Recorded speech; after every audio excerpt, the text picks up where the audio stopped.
Hello दोस्तों, आप देख रहे हैं A to Z चैनल और आज मैं फिर से आपके लिए लेके आया हूँ पुरुषोत्तम मास का चतुर्थ अध्याय यानी कि चौथा अध्याय। तो चलिए दोस्तों शुरू करते हैं। पहले आपने सुना था कि सूत पुरानी शौनकादिक मुनि जी को कहने लगे, भगवान नारायण नारद जी को कहते हैं तथा श्री कृष्ण पांडवों को सुनाते हैं। बाद में मल मास का क्या हुआ वह मैं आपको सुना रहा हूँ, आप सुने। श्री नारायण बोले, हे नारद, लोगों के हित की इच्छा से मैं कहता हूँ, वह आप सुनो। अधिक मास ने श्री हरि के आगे जो शुभ वचन कह रहे थे वह यह है, दुख, तिरस्कार और अपमान की वजह से मल मास का जीवन जहरीला हो गया था। भगवान श्री विष्णु के चरण कमल का स्पर्श कर उन्होंने अपने दुख सुनाए शुरू किए। हे दया सागर, मुझे कुछ समझ में न आने की वजह से मुरझाया हुआ और मैं आपकी शरण में आया हूँ। सभी ने मेरा तिरस्कार किया है, अपमानित किया है। मैं अनाथ हूँ, आप मेरी रक्षा करो। मेरा नाम मलमास बताकर मैं भाइयों ने मेरा घोर अपमान किया है। मेरा जीवन आज असह्य हो गया है। मेरा कोई अधिष्ठाता नहीं है। यह 30 दिन दौरान सूर्य का संक्रमण गति रुक जाती है, इसलिए मैं अपमानित हूँ। हे भगवान, आपने देवकी को कंस के भय से मुक्त किया था। यमुना को विषैले जल से जो गोप कुमार का देहांत हुआ था उसे आपने सजीवन किए थे। दुष्ट दुशासन से द्रौपदी को भी आपने ही बचाया था। क्या आप मेरी रक्षा नहीं करोगे? कुब्जा को बचाने वाले, गजेंद्र हाथी को मोक्ष देने वाले, आप मेरा उद्धार करो। बाद में मलमास रोने लगा। फिर भगवान विष्णु ने दया दिखाते हुए कहा, वत्स, बुरे वक्त में मानवी को धीरज रखना जरूरी है। रोने से कुछ नहीं होता और मेरी शरण में आया हुआ कभी संकट मुक्त बिना वापस नहीं जाता। मेरे निवास पर आया हुआ कभी शोक, दुख, मृत्यु से डरता नहीं। मैं तुम्हें दुख से मुक्त करूंगा। तुम्हें जो कहना है वह आराम से शुरू कर। भगवान श्री विष्णु के बढ़िया वचन सुनते ही मलमास को बड़ा आनंद हुआ। अपने 2 हाथों से नमस्कार करते हुए बोला, हे परम कृपालु, मैं आपकी समक्ष मेरा दुख बताता हूँ। मेरा तिरस्कार न होने पाए। अन्य मास, पक्ष और तिथि के जो अधिष्ठाता देव हो, मेरे मास दौरान शुभ कार्य हो सके ऐसी कृपा करो। लोग मेरा नाम मलमास बदलकर योग्य नाम से उच्चारण करें। आप दीन दयालु हैं, मुझे ऐसे मरण तुल्य कष्ट से बचा लो। बाद में मलमास मूर्छित होकर भगवान विष्णु जी के चरणों में गिर गया। यह अध्याय यहीं पर समाप्त होता है। बृहन्नारदीय पुराण के पुरुषोत्तम महात्मा का मलमास की दुखद कथा नामक चतुर्थ अध्याय संपूर्ण हुआ। अब पुरुषोत्तम मास की पावन कथा को हम सुनेंगे। मुग्धा की कथा। अवंती में विष्णुदेव नाम वाला ब्राह्मण रहता था। उन्हें देवल और माधव नाम के 2 बेटे थे। दोनों जब बड़े हुए तब दोनों की शादी रचाई गई थी। देवल की पत्नी का नाम रूपवती था।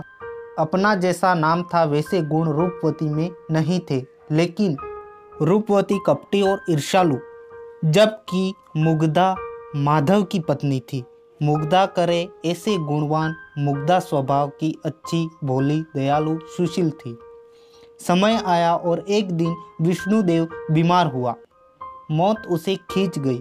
अब घर की सारी जिम्मेदारी दोनों भाई देवल और माधव पर आ गई।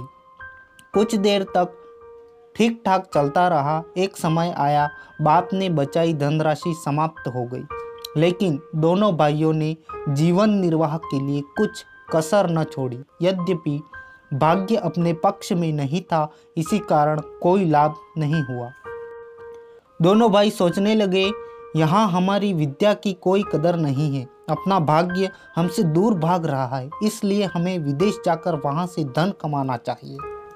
विदेश जाने पूर्व माधव को हुआ, मेरी अनुपस्थिति में मेरी मुग्धा विवश हो जाएगी, बेचैन हो जाएगी, इसलिए मैं बड़ी भाभी को सिफारिश कर जाऊं और वह भाभी रूपवती के पास जाकर कहता है, भाभी जी, आप बड़े हैं, समझदार हैं, मेरी अनुपस्थिति में मुग्धा का ध्यान रखना, उसे कुछ बात की तकलीफ न होने पाए, अगर उससे कोई भूल हो जाए तो क्षमा करना, साथ साथ मार्गदर्शन भी देते रहना।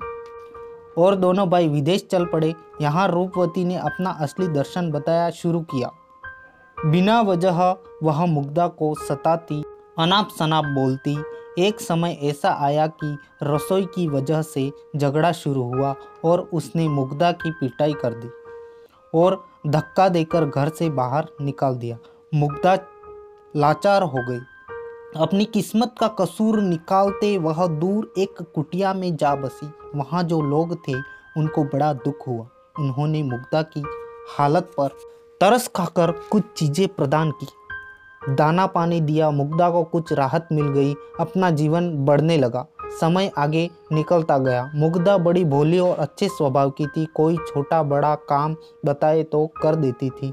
वह कभी कभी रूपवती की खबर पूछने जाती थी, वहाँ भी काम काज कर देती थी, मगर रूपवती को इस बात की कोई कदर नहीं थी।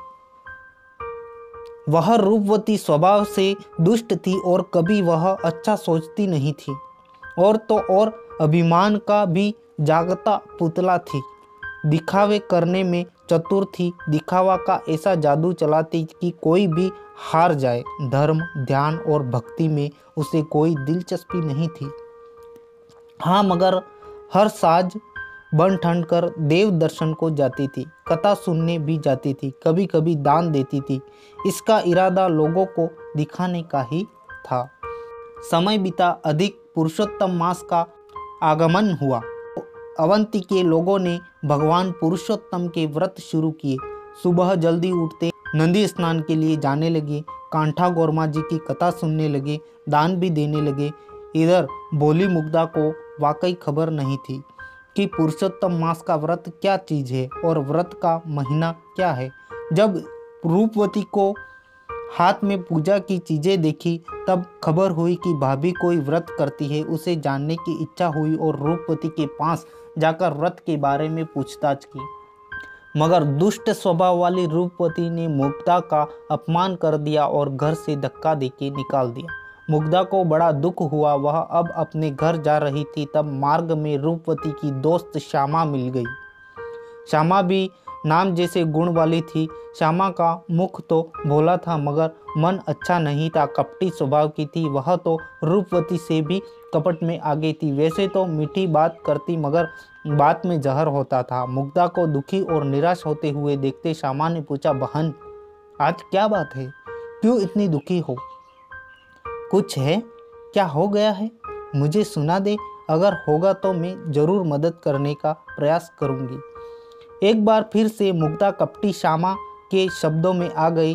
उसने पूछा, ये सब लोग व्रत कर रहे हैं, मैं जानना चाहती हूँ कि यह सब क्या है। मैं कुछ जानती तक नहीं। मैंने अपनी जेठानी को इसके बारे में पूछा, मगर जेठानी ने मुझे धिक्कारा। बस अब आप बता दो यह सब क्या है। मुग्धा ने पूछा, मगर दुष्ट हल्के गुण वाली श्यामा ने पुरुषोत्तम मास की उल्टी रीति विधि बताते हुए कहने लगी, अधिक मास का एक नाम मलमास भी है।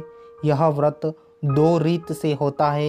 एक विधि के अनुसार सब व्रत करते हैं। सुबह नदी जाना, स्नान करना और कांठा गोरमा जी का पूजन करना, कथा सुनना, दान दक्षिणा देना, एक बार भोजन लेना, भगवान की भक्ति करना, यह रीति है। और दूसरी रीति जरा गुप्त है, कम लोग इसे जानते हैं। मैं यह रीति जानती हूँ। यह रीत तुरंत फल देती है और दुख दूर करती है। अब मुग्धा ने श्यामा को कहा, मेरी बहन यह गुप्त विधि वाला व्रत मुझे बता दो, मैं यही व्रत करना चाहती हूँ। श्यामा शठतापूर्ण हंसते हंसते बोल पड़ी, तो सुन, व्रत का संकल्प करते ही गंदे जल से स्नान करना, पीपल का पूजन भी गंदे जल से करना, दिन में 3 समय खाना, तली चीज़ें खाना, मसालेदार खाना, किसी को भूल से भी दान नहीं देना, अगर देने की इच्छा हो जाए तो बहुत छोटा दान देना। जब तुम इतना करोगी तो तुम्हारा सब दुख दूर हो जाएगा और तुम सुखी सुखी हो जाओगी। समृद्धि तुम्हारे कदम चूमने लगेगी। मुग्धा पहले से ही बहुत भोली थी। श्यामा के दिल बहलाने वाले शब्दों में आ गई। श्यामा ने बताए गए मार्ग अनुरूप व्रत शुरू किया। हर सुबह ठंडी में एकत्र गंदे जल से स्नान करने लगी।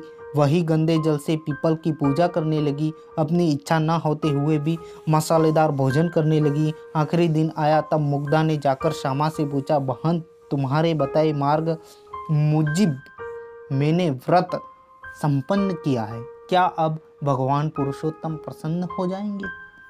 श्यामा बोली, हाँ हाँ हाँ, क्यों नहीं, मगर तुमने जो पीपल की पूजा की है वहाँ मास के वक्त जाके बोलना, पीपल में रहते भगवान पुरुषोत्तम जी, मैंने अपने सच्चे दिल से आपके मल मास का व्रत किया है। अब मुझे आज्ञा दो और मैं उसका उद्यापन करूं। मगर मुग्धा ने बीच में श्यामा से पूछा, अगर भगवान न आए तो? श्यामा ने जवाब दिया, ऐसा न कभी हुआ है न कभी होगा। भगवान राजी होकर तुझे उद्यापन की आज्ञा करेंगे और वही समय तुम बोलना, हे प्रभु, आप भोजन वास्ते मेरे घर पधारना। मुग्धा का भोलेपन प्रति श्यामा उसे मूर्ख बना रही थी। बोली मुग्धा ने गंदे पानी से भरा लोटा लेकर पीपल के वृक्ष के पास गई। पानी अर्पित करते भगवान को भोजन का न्योता दिया। तब पीपल से आवाज आई, बेटी, मैं तुम्हारे भोलेपन से प्रसन्न हूँ।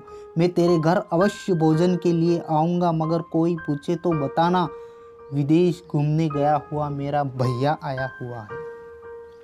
मुग्धा को बड़ी खुशी हुई। वह सीधी श्यामा के पास गई और सारी बात बताई, लेकिन श्यामा ने उसे मजाक माना। हंसी में बात को टाल दी, लेकिन मुग्धा की और इज्जत जाए ऐसा सोचते बोली, तुम व्रत को मनाती हो वह ठीक है, मगर 51 ब्राह्मणों को भोजन का न्योता देना, सारी रसोई बनाना, हाँ, लड्डू एक बड़ा बनाना, और जब तुम्हारा भैया भगवान होकर आए तब एक लड्डू देकर सभी को परोसना। इतना होते हुए भी मुग्धा सचमुच भोली थी। श्यामा का सब सच माना और ब्राह्मणों को न्योता दिया। भोजन का समय होते ही ब्राह्मण भोजन के लिए आने लगे, लेकिन मुग्धा तो भगवान की प्रतीक्षा में खड़ी थी। वह अपने घर में आए हुए ब्राह्मणों को कहती है, आप बैठे, अभी मेरा भैया आएगा और मैं आपको खाना पिरोसूंगी। मुग्धा की जेठानी भी 101 ब्राह्मणों को न्योता दे आई थी। वहाँ भी रसोई तैयार थी। वहाँ भी भोजन के लिए ब्राह्मण आने शुरू हो गए। समय बीतता गया। मुग्धा को चिंता होने लगी। वह मनो मन भगवान पुरुषोत्तम को याद करने लगी। बराबर वह समय वहाँ एक तेजस्वी युवा का आगमन हुआ और वह पूछ बैठा, क्या मुग्धा बहन का घर यहाँ है? द्वार पर खड़ी मुग्धा ने सुना, मानो आनंद से उछल पड़ी, अपने भैया का हाथ पकड़ लिया। भगवान हंसने लगे। मुग्धा बोली, भैया मेरे, आज बहुत दिन बाद हमारे यहाँ पधारे हो, आप यहाँ बैठे, अभी मुझे ब्राह्मणों को खाना देना है। मुग्धा भगवान को अपने घर में ले गई। जो एक लड्डू बनाया था वह देते हुए कहा, भैया एक ही लड्डू में से सबको खिलाना है। बाद में भगवान ने एक बड़ा पात्र लिया और लड्डू पर कपड़ा रख दिया। बाद में पिरोसना शुरू किया। भगवान पूछते जाए, लड्डू रखते जाए, साथ में और रसोई दी जाए। रसोई में भगवान ने ऐसी मिठास भर दी कि हाजर सब ब्राह्मण आनंद से भोजन का मजा लेते रहे, खुशी खुशी खाने लगे। आमंत्रित सब ब्राह्मणों ने भोजन समाप्त किया। तब अपने जिस पात्र में भोजन किया था वह में से एक पात्र सोने का हो गया। मुग्धा ने एक एक को सोने का पात्र दे दिया। ब्राह्मण अपने को सोने का पात्र पाते ही राजी राजी हो गए, खुशी से मानो उछल पड़े। ब्राह्मणों ने मुग्धा की जयनाद लगाई, उन्होंने आशीर्वाद भी दिया। एक और रूपवती के घर में आए हुए ब्राह्मण भोजन के लिए बैठे, मगर ये क्या, लड्डू तो मिट्टी का था। वो सब आग बबूला हो उठे, खड़े हो गए और समझने लगे, रूपवती ने हमें घर बुलवाकर हमारा अपमान किया है। बाद में सब फिटकार बरसाते चले गए। अपने घर में बने लड्डू मिट्टी के कैसे हो गए? रूपवती को बात समझ में न आई। कुछ देर बाद मान लिया कि यह सब भगवान का काम है। पुरुषोत्तम जी जरूर नाराज हो गए हैं और लड्डू मिट्टी के हो गए हैं। थोड़ी देर बाद अपने कानों के पास मुग्धा की बात आई। सोने का पात्र दक्षिणा में दिए तब वह मान गई कि भगवान पुरुषोत्तम जी ने मुग्धा पर कृपा बरसाई है, जब कि मेरा काम बिगाड़ दिया है। अपने घर से सब भोजन बाद चले गए। तब मुग्धा खाना खाने बैठी, तब भगवान ने कहा, तुम भी लड्डू का प्रसाद लो। मुग्धा ने जैसे लड्डू का छोटा सा भाग खाया और न जाने चमत्कार हुआ, उसका भोलापन दूर हो गया। वह तेज बुद्धिमान बन गई, अपने चेहरे पर रौनक छा गई। मुग्धा ने भाई के रूप में आए पुरुषोत्तम जी भगवान को जान ली और चरण पकड़ते ही बोली, हे नाथ, आपने मुझ पर बड़ी दया बरसाई है। आप अपने असली रूप में आकर मुझे दर्शन दो, मेरा कल्याण करो। मुग्धा के वचन सुनते ही भगवान पुरुषोत्तम जी प्रकट हुए। दर्शन और आशीर्वाद देते कहा, कुछ समय में तुम्हारा पति बहुत सा धन लेकर आएगा। तुम्हारे पुण्य प्रताप से घर समृद्ध सुख से छलक पड़ेगा। जीवन के अंतिम चरण में दोनों एक साथ वैकुंठ प्राप्त करोगे। दुष्ट श्यामा के कहने पर तुमने गंदा पानी जहाँ छोटी सी कुंडी बनाकर स्नान किया था, अब वह मुग्धा सरोवर नाम से जाना जाएगा। जो कोई भक्त वहाँ स्नान करेगा, उनके सब पापों का अंत हो जाएगा। मुग्धा अपने दोनों हाथों नमस्कार की स्थिति में रखते हुए खड़ी थी और बाद में भगवान अदृश्य हो गए। यह बात देखते ही देखते सारे नगर में फैल गई। नगरवासी मुग्धा को सती समझकर दर्शन के लिए आने लगे। रूपवती के कानों तक यह खबर गई। वह बड़ी दुखी हुई, अपने किए कर्मों पर पछताने लगी और वह सीधी गई मुग्धा के पास और माफ़ी मांगने लगी। बाद में देवरानी और जेठानी दोनों एक साथ मिल के रहने लगे। विदेश गए हुए अपने पतिदेव भी आए, साथ में ढेर सारे रुपये लाए। अब तो गांव वालों ने भगवान पुरुषोत्तम मास का व्रत का संकल्प ले लिया। यह कथा यहीं पर समाप्त होती है। और दोस्तों, चैनल को सब्सक्राइब कर लीजिएगा ताकि मेरे नए से नए वीडियो आप तक जल्द पहुंच जाए। और थैंक यू, धन्यवाद।